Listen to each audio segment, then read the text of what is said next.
Сәлем менің сүйікті көрермендерім. Менің каналыма қош келдіңіздер.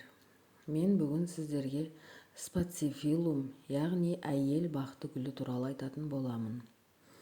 Әйел бақты гүлінің күтімі туралы және де су құю әдістері туралы, әйел бақты гүлі нені ұнатады, нені ұнатпайды, сол туралы айтатын боламын.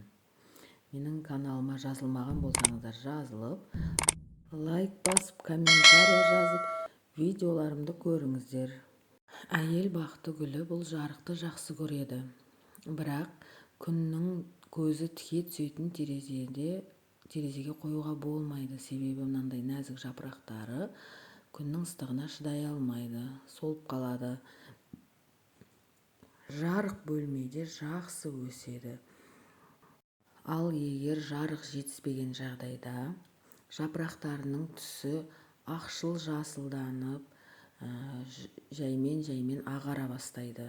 Сөйтіп, сарғайып, жарықтың жетіспегенінен өсімдік ауыра бастайды. Жарықтың жетіспегенінен әйел бақты гүлінің өсу қабілеті төмендейді. Және де қандай өсімдік болмасын, ол жарық, күннің көзі жарықты қалайды.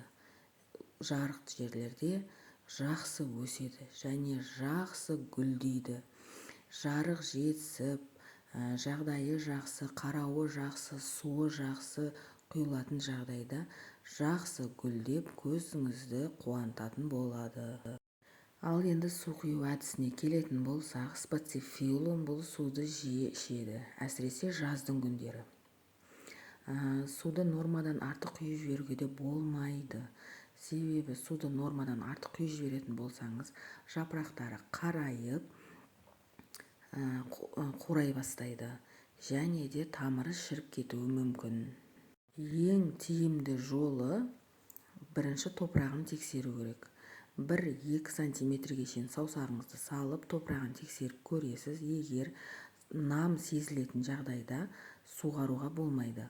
Ал егер топырақтың беті 1-2 сантиметрге шейін құрғақ болатын болса, онда су құюға болады.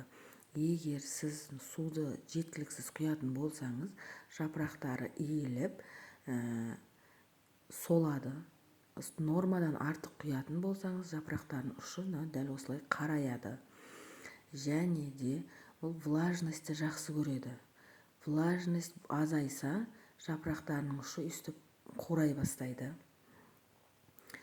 Ол үшін біз не істейміз? Ол үшін осындай жуынатын бөлмеге қойып қойсаңыз да болады. Себебі жуынатын бөлмеде постоянно жиі су ағып тұрғандықтан, намды өзіне тартып, осындай влажный жерде тұрғанды жақсы көреді, әсіресе шілденің күндерінде.